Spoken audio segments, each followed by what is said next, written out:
Olá, começa agora mais uma edição do programa OAB Nacional. Fique com a gente, já estamos no ar.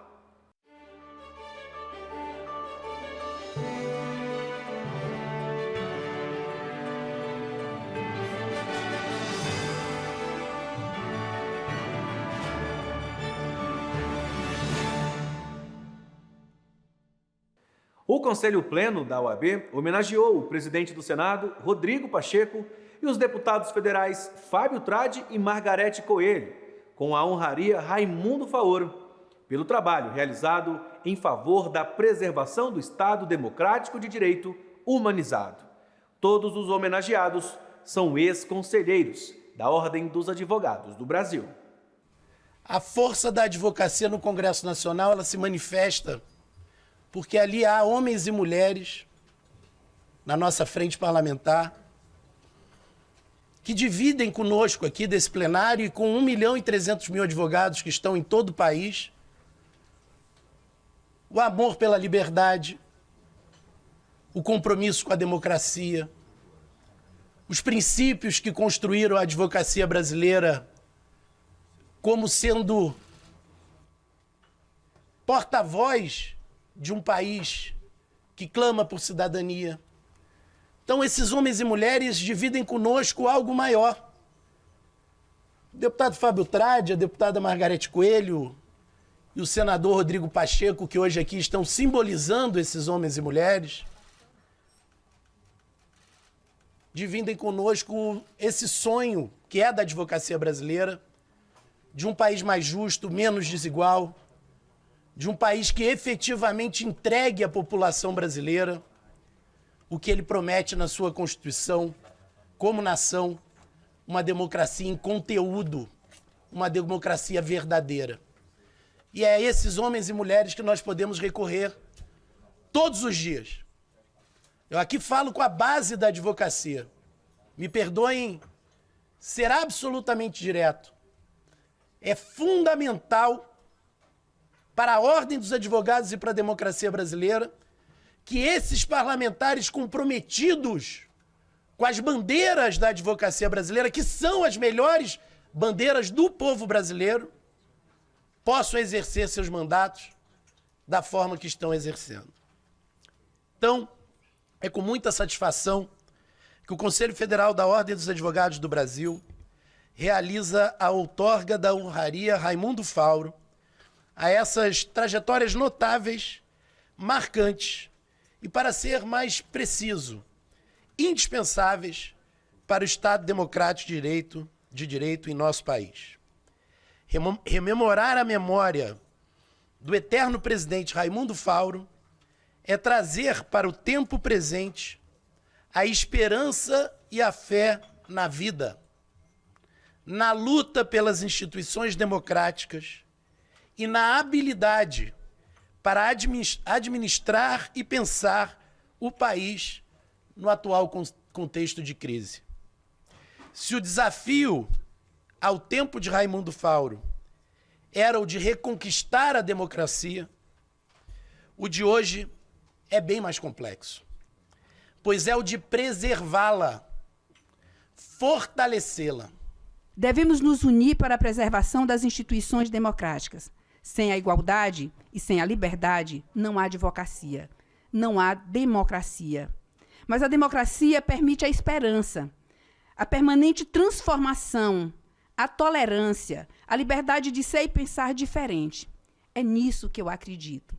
E é nesse caminhar que eu tenho tentado traçar no Congresso Nacional, a partir de um mandato que me foi otorgado por homens e mulheres piauienses, sertanejos como eu, que tenho procurado honrar esta casa, pela qual passei como conselheira federal, honrar a advocacia do Brasil, honrar meninas e mulheres do Brasil com um trabalho voltado para uma legislação inclusiva. Falar-se em constitucionalismo feminista tem que entrar na pauta. Tem que ser pauta desta casa também, porque interpretar a Constituição de uma forma plural e inclusiva é uma exigência desses tempos que vivemos. A minha gratidão também a toda essa gestão, a toda essa diretoria, ao presidente Felipe Santa Cruz, que me dá uma homenagem que, de fato, talvez seja das mais significativas que eu recebi na minha vida. Porque ela é da minha classe, ela é da minha entidade, ela mistura a minha condição de senador, de parlamentar, defensor da advocacia, com também o fato de ser um advogado militante e sabedor das nossas dificuldades no dia a dia. E diante de tudo isso, ao assumir o parlamento, primeiro como deputado, depois como senador, uma coisa é fato e absolutamente verdadeiro, meu caro Siqueira Castro, o meu absoluto compromisso sempre, sempre, sempre com a defesa e a luta pela advocacia. A OAB tem uma história a zelar. E aqueles que estão no parlamento, advogados que são, porque deputados estamos, não podemos em nenhum momento deixar de honrar esta história, porque a cada discurso, parecer, voto, nós de certa forma estamos chancelando na legitimação histórica dos pleitos que se apresentam no parlamento a história de Sobral Pinto, de Evandro Lins e Silva, de todos aqueles que deixaram as suas digitais para exaltar esta profissão que, de certa forma, é a mais eficiente na contenção dos ímpetos autoritários que ameaçam o Estado democrático de direito. Daí porque é uma obrigação moral que sinto quando no parlamento represento, como coordenador à Frente Parlamentar da Advocacia, lutar, defender, postular, porque a advocacia, como sacerdócio, não sai dos nossos poros. Eu me recordo todos os dias, quando estou no parlamento, sentado ali na CCJC, as dificuldades por que passei quando mal atendido, às vezes, no fórum, por um escrivão, um escrevente arrogante, ou mesmo quando não atendido por um juiz mal-humorado ou por uma magistrada autoritária. E eu penso, se estou hoje aqui, graças à aventura divina, podendo representar meus colegas, eu tenho que fazê-lo por eles, que estão lá, sofrendo as agruras da advocacia, na violação das prerrogativas. Por isso que tivemos, junto com o presidente do Congresso Nacional, senador Rodrigo Pacheco, a aventura, a felicidade de ver criminalizada a violação das prerrogativas. Por quê? Ainda durante a sessão extraordinária, o Conselho Pleno da OAB condecorou o advogado na Borbulhões com a medalha Rui Barbosa, a mais alta comenda da advocacia brasileira. Para se ter a exata dimensão da significação do prêmio, a nossa entidade, desde a instituição da honraria em 1957, a tem concedido parcimoniosamente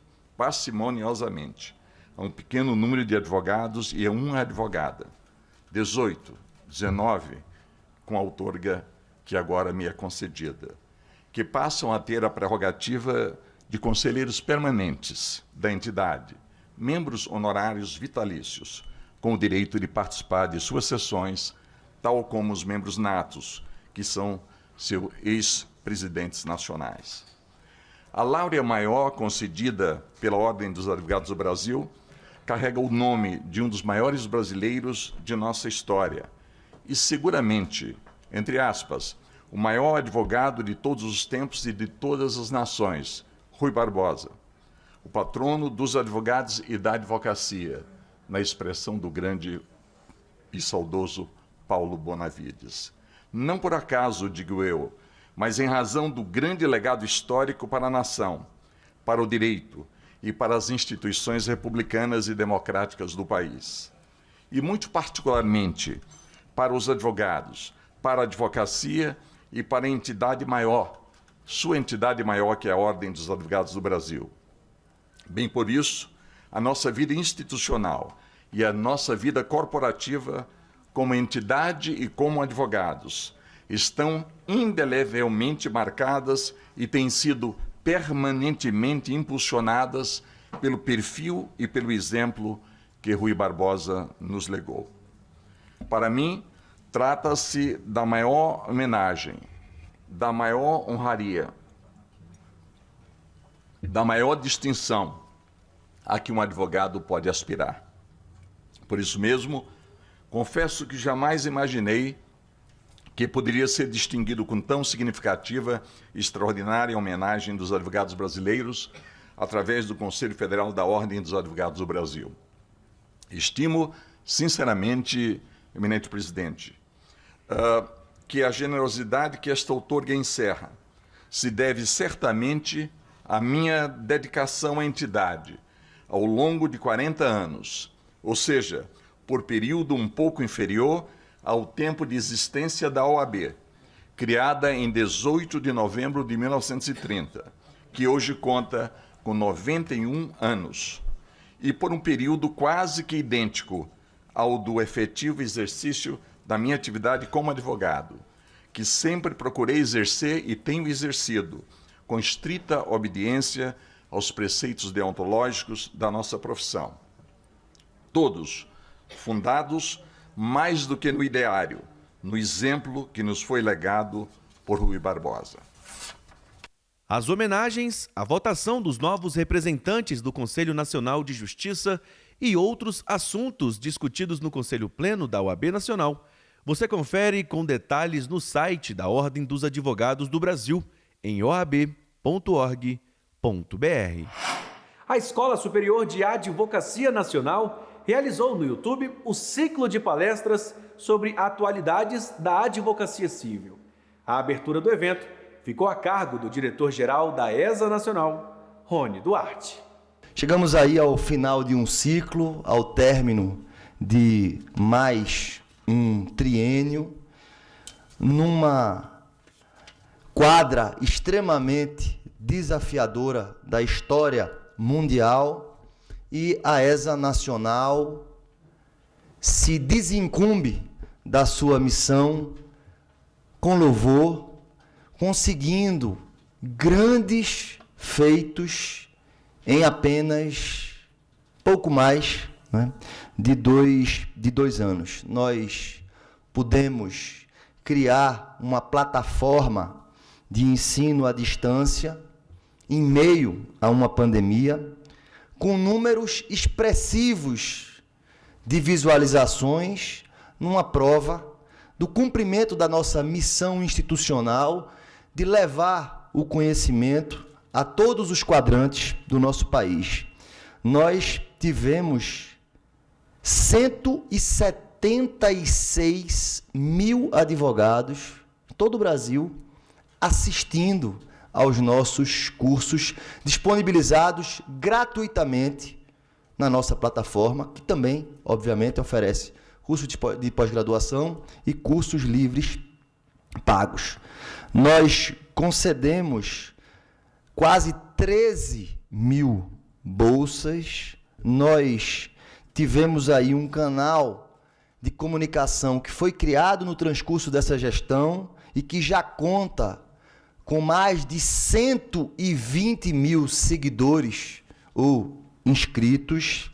Nós tivemos praticamente 200 mil advogados inscritos em nossos eventos e, graças, né, à autonomia administrativo-financeira que foi conseguida, em pouco mais de um ano, quando nós passamos a disponibilizar cursos pagos na plataforma, tivemos um faturamento de quase 13 milhões de reais, o que nos permitiu justamente implementar todos esses programas, né, gratuitos e uma iniciativa efetiva e recorrente de difusão do conhecimento.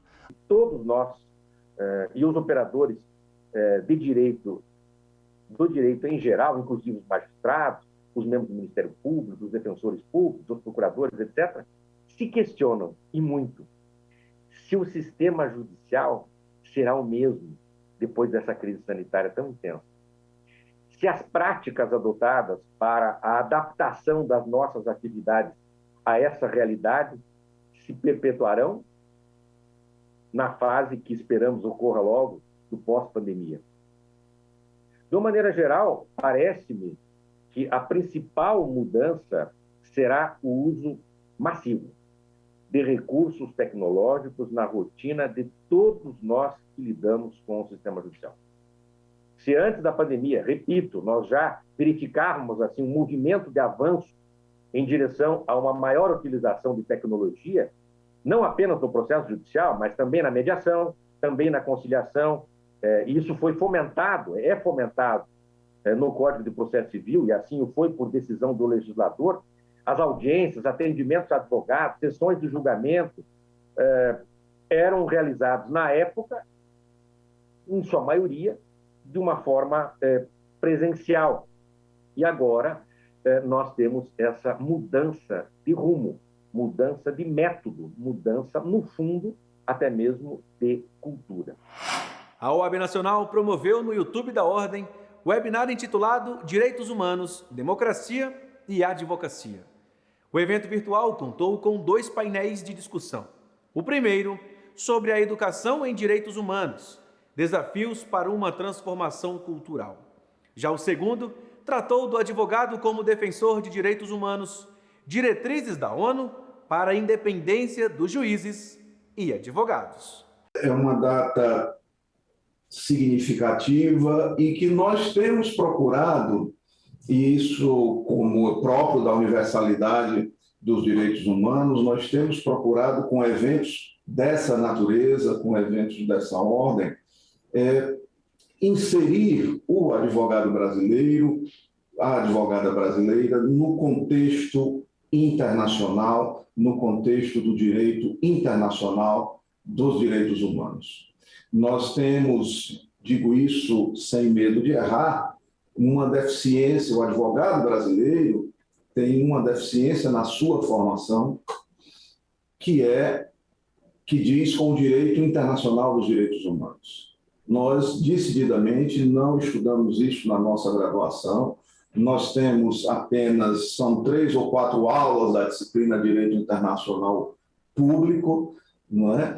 E estamos de costas para os sistemas internacionais de proteção dos direitos humanos, seja os sistemas regionais, seja o sistema global de proteção dos direitos humanos. Portanto, um evento como esse, que dá bem a nota da universalidade dos direitos humanos e desse ideal de um mundo mais justo, mais fraterno, de um mundo mais humano, que a todos nos une. Essa é a bandeira que desfraldamos, essa é a bandeira que empunhamos e essa é a bandeira que nos une. A bandeira da defesa, promoção, defesa e afirmação dos direitos humanos. E hoje procurando dar mais uma contribuição, promovendo um evento dessa qualidade, de que muito me orgulho. E é muito importante para os advogados e advogadas do sistema OAB a internacionalização desta agenda, democracia e direitos humanos, no fortalecimento da autonomia e independência dos advogados. Então, eu quero deixar aqui o meu muito obrigado, acreditando que nós possamos seguir nesta caminhada, levando a bandeira da advocacia compromissada com os direitos humanos e a democracia. Webinar na íntegra, você confere no canal do YouTube da OAB Nacional. Não deixe de assistir. A OAB Nacional impulsou na última semana a Comissão Especial de Juristas Evangélicos e Cristãos da Ordem, que será presidida pelo bispo Abner Ferreira. A comissão foi criada no último dia 30 de novembro, Dia do Evangélico. A solenidade de posse contou com as presenças, entre outras autoridades, do ministro do STF, André Mendonça, e do ministro de Justiça e Segurança Pública, Anderson Torres. A OAB é a casa das liberdades. Liberdade de crença é uma das liberdades mais importantes que existe no arcabouço doutrinário do nosso país e também de todos os países do mundo. Então, a proposta dessa comissão é que nós possamos ter um diálogo harmonioso, respeitoso e que nós possamos aprofundar os estudos no Brasil para preservar a liberdade de consciência e de crença, a liberdade de expressão, que é a mãe de todas as liberdades, não é? Então esta é a Casa da Liberdade. A OAB é a garantidora da liberdade, das liberdades e garantias fundamentais da nossa Constituição brasileira. A comissão foi criada pelo presidente Felipe Santa Cruz. Essa é uma comissão muito especial porque traz e traduz uma coisa que a OAB é para os advogados e advogadas. É uma casa democrática e inclusiva. Os advogados evangélicos e cristãos passaram a ter voz com uma comissão importante de âmbito nacional, que terá sua capilaridade nos estados também. Hoje nós tivemos aqui com a presença do ministro André, também do ministro Anderson Torres e de outras autoridades, senadores e deputados da Frente Parlamentar Evangélica, demonstrando a necessidade dos cristãos e evangélicos terem voz também na Casa da Democracia. Para nós foi uma alegria muito grande. Agora nós vamos para um breve intervalo. Em instantes, a gente volta. Não saia daí.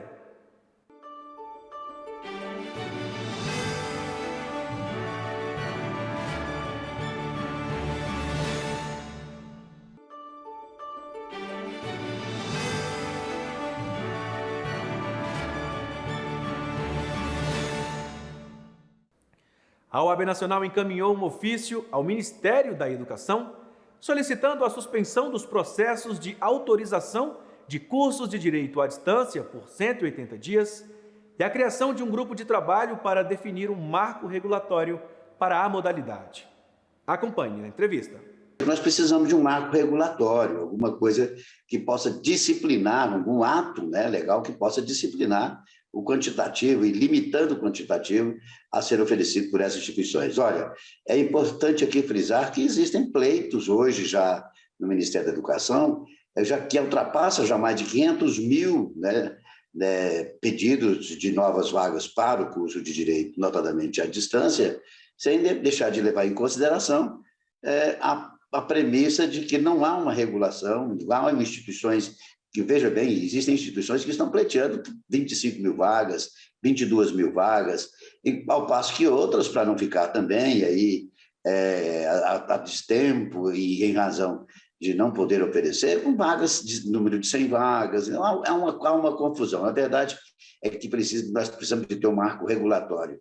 E é nesse sentido que nós encaminhamos esse expediente, principalmente motivado pela ausência de avaliação dessas possibilidades de ofertas desses cursos. Uma avaliação feita e elaborada e oferecendo pareceres favoráveis por parte das comissões avaliadoras do MEC, com atribuições de nota 5, onde, sabidamente, essa instituição que já tem o curso presencial não alcança, inclusive, essa nota 5 também numa avaliação do próprio MEC nos cursos presenciais. Há uma distância, e uma distância razoável entre uma avaliação e outra. E também o outro fato que é preponderante é com relação à qualidade e o comprometimento do corpo docente com esses cursos à distância. E é sabido que já tem, inclusive, possibilidades de que esse número de pleitos em favor da abertura de cursos de direito à distância possa chegar a um pedido de 1 milhão de vagas, posto nós já temos hoje 800 mil vagas nos cursos presenciais. E dessas 800 mil vagas, é bom ressaltar que 40% delas não são preenchidas. Há uma ociosidade nessa oferta, ou seja, não há demanda para esse número de estudantes. E aí, uma vez mais, a nossa preocupação com essa possibilidade de ter mais um calote educacional, onde o estudante pode receber um certificado de conclusão de curso e depois não ter o que fazer com isso, porque é um curso que, notadamente, pode não ter qualidade. Não estou dizendo que não vai ter, alguns sim possam ter, mas a grande parcela desses cursos não tem comprometimento com a qualidade, sim, com a questão arrecadadora. E aqui vale ressaltar, o ensino público, principalmente as instituições federais de ensino superior, até este momento, nenhuma dessas instituições andou postulando a possibilidade de oferecer curso de direito à distância. Há um mercado que possivelmente possa estar possibilitando esses pleitos, muito mais em decorrência desse momento pandêmico que enfrentamos, onde tivemos o ensino remoto, e diferentemente que é do ensino à distância, com esse viés, né, de chegar do momento que não é o momento que corresponde à verdade de tudo isso, para que seja oferecido essa massificação de vagas, esse mercado despropositado, esse mercado que certamente irá, com toda certeza, irá fazer com que haja um estelionato cultural, se oferecido da forma que está, sem um marco regulatório, sem definição de número de vagas, sem uma composição de um corpo docente, sem a existência de tutores que não tenham conhecimento e cabedal para oferecer qualidade do ensino. E daí vai, né? Essas são as nossas grandes preocupações, essas são essas razões primordiais que nos levou a diretoria do Conselho Federal, principalmente através do presidente Felipe Santa Cruz e do diretor Beto Simonetti, a pleitear essa moratória de 180 dias com o intuito de, então, regulamentar, regularizar, criar instrumentos de fiscalização e de verificação dos cursos que poderão ser oferecidos à distância. Mudando de assunto, foi realizado também no YouTube da Ordem o evento virtual intitulado Perspectiva da Cultura e Direitos Autorais para 2022. Acompanhe.